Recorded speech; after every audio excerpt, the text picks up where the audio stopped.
સમાચાર ખેડાથી સામે આવી રહ્યા છે તો ખેડાના માતરમાં 75મા પ્રજાસત્તાક દિન નિમિત્તે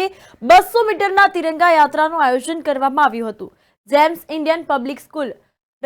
વાણજ તથા સનફ્લાવર કિડ્સ સ્કૂલ માતરના સંયુક્ત ઉપક્રમે સ્વતંત્ર ભારતના 75મા પ્રજાસત્તાક દિન નિમિત્તે ખેડા જિલ્લાના માતર તાલુકામાં ભવ્યાતિ ભવ્ય 200 મીટર તિરંગા યાત્રાનું આયોજન કરવામાં આવ્યું હતું, જેમાં માતર તાલુકાના ધારાસભ્ય કલ્પેશભાઈ પરમાર તથા ભારતીય જનતા પાર્ટીના ઉપાધ્યક્ષ તથા તાલુકા પંચાયત પ્રમુખ, માતરના ગ્રામ પંચાયતના સરપંચ તથા માતર તાલુકાની